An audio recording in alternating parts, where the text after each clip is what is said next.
دوستو یہ ہے بھارت کا ایک مشہور اور پرانا شہر اجمیر، جسے لوگ اجمیر شریف کے نام سے زیادہ جانتے ہیں۔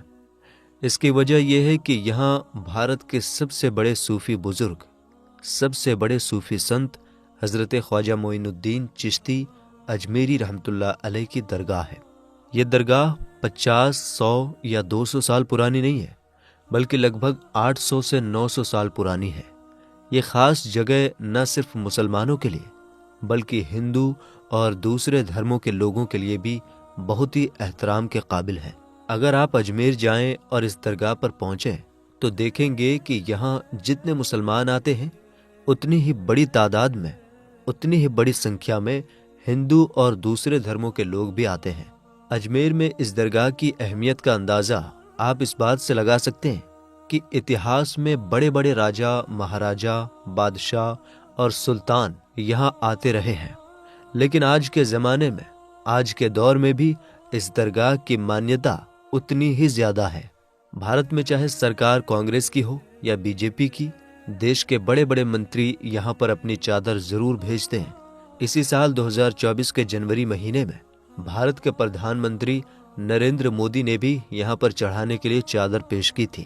اب اگر ہم کچھ دلچسپ اور ایتہاسک حقیقت کی بات کریں تو بھارت کے ایک طاقتور اور مشہور مغل بادشاہ اکبر سمراٹ سے جڑی ایک خاص کہانی سامنے آتی ہے۔ کتابوں میں لکھا ہے کہ جلال الدین محمد اکبر جو بھارت پر راج کرتے تھے، ان کے پاس سب کچھ تھا، لیکن ایک چیز کی کمی کا انہیں بہت افسوس رہتا تھا، اور وہ تھا اولاد کا نہ ہونا۔ ان کے 2 بیٹے حسن اور حسین پیدا تو ہوئے تھے، لیکن ان کی موت ایک ہی مہینے کے اندر ہو گئی تھی۔ ابو الفضل کی مشہور کتاب آئینہ اکبری میں لکھا ہے کہ ایک بار اکبر کو یہ خبر ملی کہ اجمیر میں ایک بڑے صوفی بزرگ خواجہ معین الدین چشتی رحمۃ اللہ علیہ کی درگاہ ہے، وہاں جو بھی منت مانگی جاتی ہے وہ پوری ہو جاتی ہے۔ یہ سن کر اکبر نے بھی منت مانگی کہ اگر اس سے بیٹا پیدا ہوا تو وہ پیدل چل کر درگاہ پر حاضری دینے آئے گا۔ بیٹے کی خواہش نے اکبر کو اس وقت کے ایک مشہور صوفی بزرگ شیخ سلیم چشتی سے ملنے کا حوصلہ جگا دیا۔ شیخ سلیم چشتی جو آگرہ میں رہتے تھے، چشتی سلسلے سے تعلق رکھتے تھے۔ اکبر پہلی ملاقات میں ہی ان سے اتنا پربھاوت ہوا کہ وہ بار بار ان سے ملنے جانے لگا۔ مانا جاتا ہے کہ ایک بار اکبر نے صوفی بزرگ شیخ سلیم چشتی سے پوچھا، مجھے کتنے بیٹے ہوں گے؟ شیخ نے جواب دیا، 3 بیٹے ہوں گے، اور ہوا بھی ایسا ہی۔ کچھ سال بعد اکبر کا پہلا بیٹا پیدا ہوا۔ شیخ سلیم چشتی کی نسبت کی وجہ سے اکبر نے اپنے اس بیٹے کا نام سلیم رکھا۔ یہی سلیم آگے چل کر بادشاہ جہانگیر کے نام سے مشہور ہوا۔ میرے دوستو، پاروتی شرما نے اپنی کتاب an intimate portrait of a great Mughal Jahangir میں ایک دلچسپ قصہ لکھا ہے۔ انہوں نے بتایا کہ ایک بار اکبر نے شیخ سلیم چشتی سے پوچھا، آپ ہمارے ساتھ اس دنیا میں اور کتنے وقت تک زندہ رہیں گے؟ اس پر شیخ نے کہا، جب تک شہزادہ سلیم اپنا پہلا سبق یاد کر کے اسے ہو بہو دہرا نہ دے۔ یہ سنتے ہی اکبر نے سلیم کی پڑھائی لکھائی ترنت بند کروا دی اور اس بات پر نظر رکھنے لگا۔ لیکن اچانک ایک دن سلیم نے کچھ سنا اور اسے ویسے ہی دہرا دیا۔ اس کے بعد شیخ سلیم چشتی کی طبیعت خراب ہونی شروع ہو گئی اور کچھ دنوں میں انہوں نے اس دنیا کو الوداع کہہ دیا۔ شیخ سلیم چشتی کی وفات کے بعد بھی اکبر نے اجمیر شریف جانا بند نہیں کیا، بلکہ وہ مسلسل لگاتار وہاں جاتا رہا اور درگاہ کے لیے خوب سارا ڈونیشن وغیرہ بھی دیتا رہا۔ اب اگر ہم خواجہ غریب نواز رحمۃ اللہ علیہ کی زندگی پر نظر ڈالیں، جن کی درگاہ اجمیر شریف میں ہے، تو اتہاس بتاتا ہے کہ ان کی پیدائش 1141 عیسوی کے قریب ایران کے سیستان شہر میں ہوئی تھی۔ بہت کم عمر میں ان کے والدین یعنی ماں باپ کا وصال ہو گیا۔ اس کے بعد خواجہ معین الدین چشتی صوفی ازم یعنی صوفی زندگی سے بہت پربھاوت ہو گئے۔ بعد میں انہوں نے بخارا کا سفر کیا، جو اس وقت دنیا کا ایک بڑا ویاپارک کیندر تھا۔ آج کے وقت میں یہ شہر ازبکستان میں ہے۔ یہاں پر ان کی ملاقات چشتی سلسلے کے صوفی بزرگ حضرت خواجہ عثمان ہارونی سے ہوئی۔ یہ خواجہ معین الدین چشتی کے سب سے بڑے استاد یعنی ٹیچر بنے۔ دونوں نے ساتھ میں مکہ اور مدینہ کا سفر بھی کیا۔ ایسے ہی سفر کے دوران خواجہ معین الدین چشتی کو ایک خواب میں پیغمبر حضرت محمد صلی اللہ تعالی علیہ وآلہ وسلم کا دیدار ہوا، اور ان کی طرف سے ہی ان کو ہندوستان کے دلی جانے کا حکم دیا گیا۔ یہیں سے ان کا ہندوستان کا سفر شروع ہوا۔ مانا جاتا ہے کہ 12ویں صدی کے آخر میں یہ دلی پہنچے اور پھر اجمیر گئے۔ اجمیر میں جا کر انہیں وہ نام ملا جس سے آج تک وہ سب سے زیادہ مشہور ہیں، غریب نواز۔ اس کا مطلب ہے غریبوں پر کرپا کرنے والے۔ اتہاس کی کتابوں سے صاف پتہ چلتا ہے کہ حضرت خواجہ معین الدین چشتی رحمۃ اللہ علیہ کا ایسا اثر تھا کہ جو بھی ان سے ایک بار مل لیتا وہ ان کا دیوانہ ہو جاتا۔ دھیرے دھیرے ان کا پربھاؤ اتنا بڑھ گیا کہ دور دور سے لوگ صرف ان کی باتیں سننے کے لیے سفر کر کے آنے لگے۔ اس دور میں جب ٹیکنالوجی کا کوئی نام و نشان نہیں تھا، ان کا نام بھارت کے بڑے بڑے شہروں میں مشہور ہو گیا تھا۔ 1236 کے آس پاس جب خواجہ غریب نواز اس دنیا سے رخصت ہوئے تو اجمیر میں ہی ان کی مبارک قبر بنائی گئی۔ بعد میں یہی مبارک قبر دھیرے دھیرے درگاہ کا روپ لیتی گئی، جسے ہم آج دیکھتے ہیں۔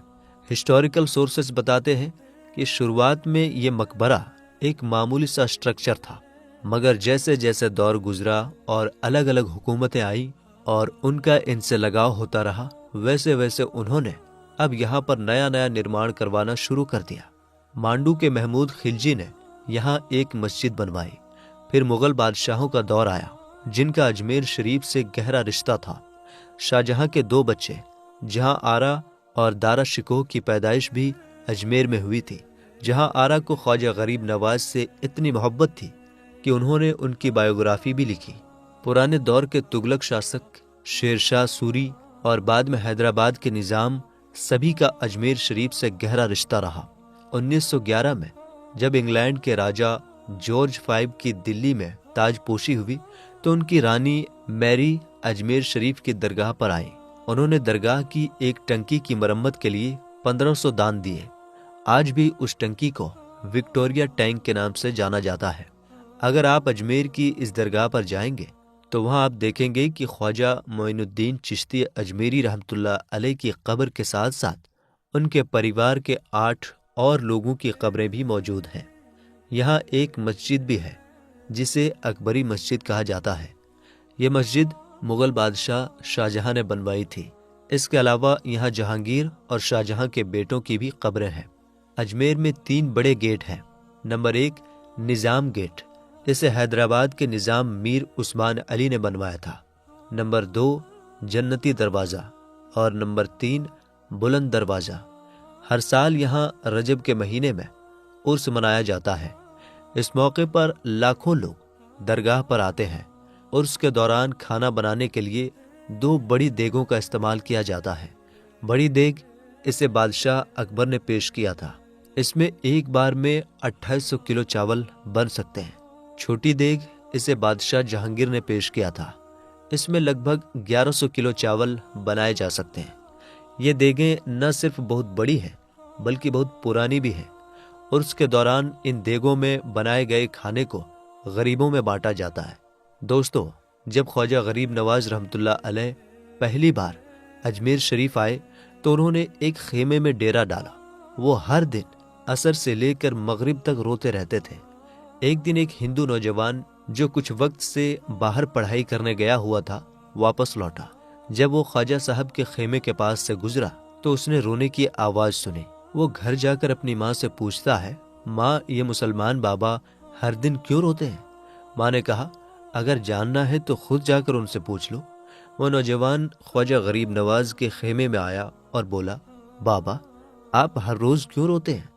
خواجہ صاحب نے کہا، میں اپنے مرشد یعنی اپنے استاد کو یاد کرتا ہوں۔ میں نے بہت وقت اپنے مرشد کی خدمت یعنی ان کی سیوا میں بتایا ہے اور ان کی یاد میں روتا ہوں۔ نوجوان نے کہا، میں نے تو سنا ہے کہ انسان درد یا تکلیف میں روتا ہے، لیکن آپ کو تو محبت ہے، محبت میں بھی رونا آتا ہے؟ خواجہ صاحب نے کہا، ہاں محبت میں بھی انسان روتا ہے۔ نوجوان بولا، تو مجھے بھی رونا سکھائیے۔ خواجہ صاحب نے کہا، ٹھیک ہے، لیکن اس کے لیے 2 شرطیں ہیں۔ مسلمان بن جاؤ اور میرا مرید یعنی میرا ششیہ بن جاؤ۔ نوجوان نے کہا میں اپنی ماں سے اجازت لے کر آتا ہوں۔ جب اس نے ماں سے پوچھا تو ماں نے کہا تو بہت ضدی ہے، تو جو ارادہ کرتا ہے اسے پورا کرتا ہے، جا جو کرنا ہے کر لے۔ وہ واپس آیا اور خواجہ غریب نواز سے بولا بابا میں مسلمان بننا چاہتا ہوں اور آپ کا مرید بھی۔ خواجہ صاحب نے اسے مسلمان بنایا اور اپنا مرید بنا لیا۔ اس کے بعد وہ نوجوان ہر وقت خواجہ غریب نواز کے ساتھ رہتا، ناشتے کے وقت، سحری کے وقت اور دن بھر۔ دھیرے دھیرے وہ خواجہ غریب نواز کا دیوانہ بن گیا اور ان کا سچا عاشق ہو گیا۔ کچھ وقت بعد خواجہ غریب نواز نے اس نوجوان سے کہا اب 3 دن کے لیے تم گھر چلے جاؤ، ان 3 دنوں میں تم مجھ سے نہیں ملو گے۔ نوجوان نے کہا ٹھیک ہے میں چلا جاتا ہوں۔ جب وہ گھر پہنچا تو عجیب حالت ہو گئی۔ یہ نوجوان جو ہر روز 3 روٹیاں کھاتا تھا اس دن ایک نوالا بھی نہیں کھا پایا۔ اسے ایسا لگنے لگا جیسے کچھ کمی ہو۔ پہلے دن ہی اسے نیند نہیں آئی، وہ بے چینی میں گھر کی چھت پر چلا گیا۔ اس کی ماں نے اسے دیکھا اور پوچھا بیٹا کیا ہوا؟ نوجوان بولا ماں مجھے سمجھ نہیں آ رہا، آج نیند بھی نہیں آ رہی اور کھانا بھی نہیں کھا پا رہا۔ ماں نے کہا ٹھیک ہے سونے کی کوشش کرو۔ لیکن جب سحری کا وقت آیا تو وہ نوجوان رونے لگا، اس کی آنکھوں سے آنسو بہنے لگے۔ ماں نے پھر پوچھا بیٹا آخر بات کیا ہے؟ اس نے کہا ماں مجھے محبت ہو گئی ہے، مجھے خواجہ غریب نواز سے عشق ہو گیا ہے، اب یہ جدائی مجھ سے برداشت نہیں ہوتی، جاؤ اور انہیں کہو کہ مجھے واپس بلا لیں۔ ماں خواجہ غریب نواز کی بارگاہ میں حاضر ہوئی اور کہا آپ نے میرے بیٹے کو کیا دیا ہے؟ وہ بہت پریشان ہے، اب اسے واپس بلا لیجیے۔ خواجہ غریب نواز نے کہا نہیں ابھی وقت نہیں آیا، تم واپس جاؤ اور اسے کہہ دو کہ تھوڑا اور انتظار کرے۔ ماں نے بیٹے کو یہ بات بتائی، لیکن نوجوان بولا ماں اگر مجھے بلایا نہیں گیا تو میں مر جاؤں گا، یہ محبت مجھے جینے نہیں دے گی۔ ماں پھر سے خواجہ غریب نواز کے پاس گئی اور کہا آپ کرم فرمائیے، میرا بیٹا جدائی برداشت نہیں کر سکتا۔ خواجہ غریب نواز نے ماں کی بات مان لی اور کہا جاؤ اسے واپس بلا لو۔ نوجوان بھاگتا ہوا خواجہ غریب نواز کی بارگاہ میں پہنچا۔ اس وقت خواجہ غریب نواز اپنے مریدوں کو درس یعنی تعلیم دے رہے تھے۔ نوجوان نے خواجہ غریب نواز کو دیکھا اور روتے ہوئے ان کے قدموں میں گر پڑا۔ وہ لپٹ کر رونے لگا۔ سارے مرید یہ منظر دیکھ رہے تھے۔ خواجہ غریب نواز نے اس سے پوچھا اب پتہ چلا محبت میں کیسے رویا جاتا ہے؟ نوجوان نے کہا ہاں مجھے اب سمجھ آ گیا۔ خواجہ غریب نواز نے کہا آج رات تم نے کھانا کھایا؟ اس نے کہا نہیں۔ خواجہ غریب نواز بولے میں نے بھی نہیں کھایا۔ پھر انہوں نے پوچھا تم سوئے؟ اس نے کہا نہیں۔ خواجہ غریب نواز بولے مجھے بھی نیند نہیں آئی۔ یہ سن کر سارے مرید رونے لگے۔ خواجہ غریب نواز اور اس نوجوان کے پیار اور عشق کا یہ منظر دیکھ کر ہر کسی کی آنکھوں میں آنسو آ گئے۔ میری داستانِ حسرت وہ سنا کے روئے، میری داستانِ حسرت وہ سنا کے روئے، میرے آزمانے والے مجھے آزما کے روئے۔ کوئی ایسا اہل دل ہو کہ فسانۂ محبت، میں اسے سنا کے روؤں وہ مجھے سنا کے روئے۔